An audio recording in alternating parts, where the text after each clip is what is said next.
Boa noite, mano. A avaliação do jogo, né, intenso, né, disputado. O Inter está, nesse momento, em 11º lugar na tabela do campeonato. Claro que a diferença ali em relação ao quarto ela não é grande, né? Está tudo muito embolado. Mas você entende, mano, que ainda falta alguma coisa, seja em completar a montagem do grupo, algum detalhe do trabalho, para o Inter poder brigar pelas primeiras posições do Campeonato Brasileiro? Boa noite. Se tivesse ganho o jogo, estava em sexto, né? Terminava em sexto, passava 4 adversários, ia continuar muito parelho, igual. Tá? Mas sempre quando a gente entra em campo, a gente trabalha para vencer, mesmo sabendo que do outro lado tem um adversário como o Palmeiras. Tá? Então, acho que o nosso primeiro tempo foi um primeiro tempo muito bom, levando essas circunstâncias do jogo, de construção, de qualidade, que é o que a gente está trabalhando já há mais tempo e que vocês têm cobrado, entre aspas, né, que é a produção da equipe. E segundo tempo já não conseguimos reproduzir, provavelmente por 2 motivos importantes. Primeiro, eles também vão ao vestiário, eles também fazem ajustes. Eles são uma grande equipe, têm capacidade para fazer ajustes. E segundo, perdemos um jogador que vinha sendo importantíssimo na nossa construção. Perdemos 2, mas mais um deles muito importante, que vem já dando à equipe aquilo que penso que a equipe precisa para sair com uma jogada de qualidade, bem construída, como fizemos no primeiro tempo. Aí a nossa bola já começou a voltar um pouco mais, né? Já começamos a cometer uns erros que tiram um pouco a tranquilidade da equipe.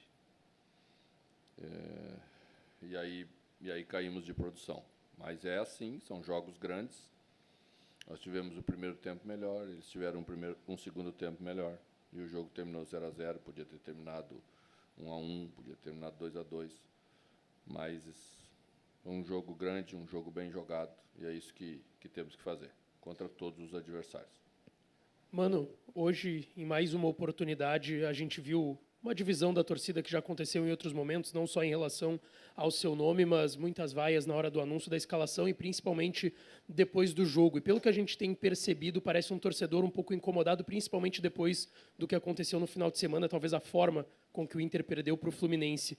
Como que você está buscando, não só com o grupo, mas em relação a esse torcedor, retomar essa confiança até da sequência que teve de invencibilidade recentemente? Porque, pelo menos parece que quando o Inter vai engrenar dentro da temporada, depois de insucessos em Grenais, Gauchão, Copa do Brasil, enfim, quando parece que vai ter essa engrenagem, parece que tem uma derrapada.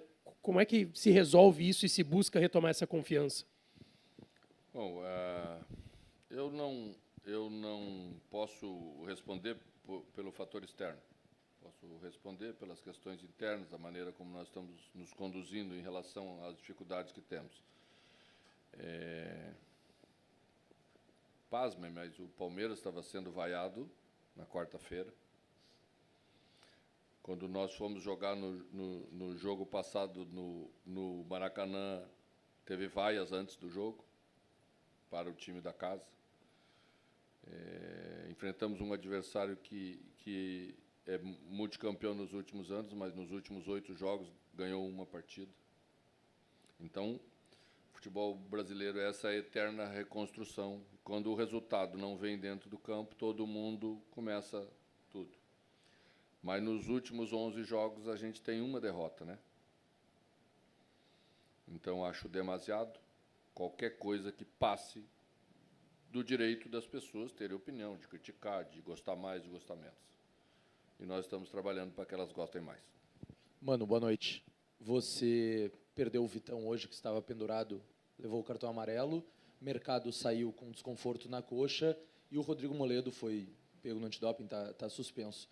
Queria lhe perguntar sobre a defesa do Inter para o jogo contra o Bragantino, como você pretende formar, e queria um relato teu sobre a situação do Moledo. A questão do Moledo é pública, já houve uma notificação através da Conmebol, já houve posicionamento do clube, já houve posicionamento do jogador. Então, é o cuidado permanente que a gente precisa ter como atleta de performance, porque às vezes você, por N situações, pode ter o seu nome envolvido, como o Moledo está tendo agora, um jogador com uma carreira intocável, né? Passa a ser considerado aí, mas vamos esperar o julgamento e espero que as coisas andem bem. Em relação a esse momento, realmente, Vitão está fora. Questão de mercado, vamos ver durante a semana. E vamos montar a equipe com os zagueiros que temos, com os jogadores que temos, como sempre fizemos, respeitando todos. Temos Igor, que joga por dentro, jogou como lateral, mas joga por dentro. Temos Nico, que está aí, né? E vamos enfrentar uma equipe muito rápida, com pressão muito alta, então vamos considerar isso também para tomar as decisões que precisamos tomar. Mano, para entender um pouco mais, principalmente aquilo que você pensou para o primeiro tempo, onde até o time teve uma atuação melhor, você contou com os reforços, o Enner começando, o Arangues começando, mas saiu no intervalo, não sei se isso é uma preocupação a longo prazo ou a curto prazo, a questão do Arangues, mas em termos de funcionalidade desse meio-campo, o que você colocou em prática no primeiro tempo é o que você entende nesse momento com os reforços como o ideal para o time do Inter? O ideal para a equipe é ter um meia mais ofensivo na função em que Pena desempenhou no primeiro tempo. Nós o colocamos aí porque ele, dos jogadores que tem, poderia dar as duas coisas que a equipe precisava, né? Consistência, para também dar um pouco de liberdade para Arangues poder armar, e que tivesse uma chegada também de homem de frente, né? Mas é óbvio que a equipe precisa ter nessa função um jogador que tenha mais força ofensiva, como o Maurício dá para a equipe e que logo aí vai estar de volta. Mas que pensamos para o jogo do Rio de Janeiro, já que foi um assunto muito debatido durante a semana, era colocar Rômulo para conter a passagem pelo lado, para que a gente tivesse dois atacantes com força ofensiva. Não conseguimos fazer isso, então tivemos que pensar um pouco diferente para esse jogo. Então, coloquei Pena e coloquei um atacante só, deixando o Wanderson pelo lado, mantendo a estrutura mais tradicional da equipe, para que avançássemos para novas formações um pouquinho mais à frente. Arangues teve uma batida forte aí, sentiu um pouco e talvez até por esse longo tempo de inatividade, essa volta às vezes gera alguma preocupação do atleta e ele relatou isso no intervalo, por isso que não voltou. Mano, dentro dessa construção que você falou, o Inter criou muitas coisas, principalmente no primeiro tempo. Segundo tempo, um pouco menos, na bem da verdade. Mas não está faltando um arremate de fora da área? Talvez os jogadores estejam um pouco receosos para fazer isso? Bom, eles têm liberdade para fazer sempre que sentirem que essa é a escolha mais adequada para fazer. Eu acho que deixamos de bater uma primeira bola do jogo, eu acho que com o Enner Valencia, que eu não olhei ainda, não posso estar até cometendo alguma injustiça, mas do banco onde estavam parecia uma jogada para a conclusão. Depois tivemos com o Luca, uma jogada da esquerda para dentro que limpou 3 vezes e era uma bola para a conclusão. Então penso que às vezes o jogador não se sente tão confiante. É uma escolha sempre pessoal, mas eles têm liberdade. Estamos trabalhando para que a equipe conclua mais, né? Os números que às vezes se tem depois de um jogo não são suficientes nem são satisfatórios para aquilo que acreditamos. Embora às vezes na estatística um chute da intermediária que não tem o mínimo perigo é considerado um chute a gol, e um no travessão não é considerado um chute a gol. Então, a gente tem que cuidar um pouquinho com essas análises. Mano, boa noite. Você citou agora há pouco, né, que dos últimos 11 jogos o Inter tem uma derrota. Mas, ao final dessa rodada do Campeonato Brasileiro, o Inter chega na marca do terceiro pior ataque da competição e o segundo pior time em finalizações dentro do campeonato. E é um trabalho que já vem de longo prazo. Você não chegou ontem, você tem um trabalho de mais de um ano sob comando técnico do Internacional. E a gente está vendo o Inter eliminado em algumas competições, né, nessa temporada. Hoje chegou à 11ª colocação do Campeonato Brasileiro. Qual meia-culpa você faz, né, do time não apresentar a evolução que é esperada dentro do campo, chegando próximo do mês de agosto? A gente nunca fugiu das responsabilidades, nem de estar à frente do comando daquilo que são as decisões que precisam ser tomadas. Então, sempre que tiver uma crítica para fazer, que for uma crítica decente, a gente aceita, não tem problema nenhum.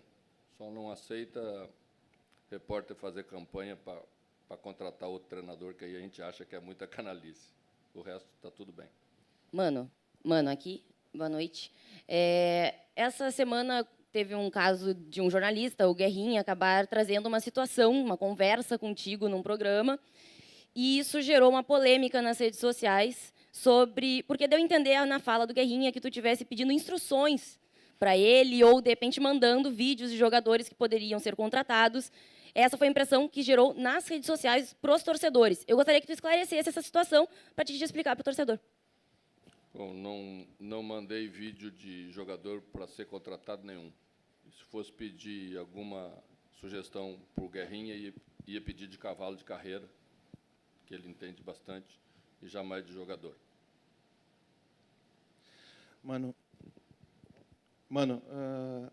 Hoje, mais uma vez, o John foi o melhor jogador em campo, na visão de muitos. Pelo menos salvou o Inter novamente. E o Inter recebeu, em alguns lances, salvou bastante, né? Fez o papel dele e evitou o Palmeiras. Mas, fugindo disso, o Inter recebeu agora um novo goleiro. Eu queria que você falasse dessa disputa, o quanto você teve participação nessa contratação, se você indicou o Rocher, e a importância de ter um goleiro do tamanho dele e projetasse essa disputa entre os dois. Bom, a direção do Internacional trabalha sempre para qualificar o elenco, e às vezes surgem oportunidades que você deve aproveitar. Foi essa que aconteceu com o Rocher. Esse fato já vem se tratando desde o nosso jogo, quando jogamos no Uruguai, e foi possível viabilizar agora. E penso que sempre que o clube possa trazer um grande jogador, ele deve fazer, independentemente de quem esteja aqui. Sempre empurrar para cima a qualificação, que é o que acredito que todo mundo pensa, e a direção contratou o Rocher pensando nisso. É um goleiro de seleção, empurra o nível para cima, você tem um goleiro para 4, 5 anos para frente. Acho que tem que trabalhar nesse sentido o tempo inteiro. Mano, sobre a qualificação, a gente vê o elenco. Hoje tu perdeu um dos principais jogadores do primeiro tempo, que não fez 90 minutos no ano, e o time desandou. A direção trabalha para reforçar o elenco, a gente sabe, mas de uma forma bem lenta, né? Porque nós estamos em agosto e não temos o time pronto ainda.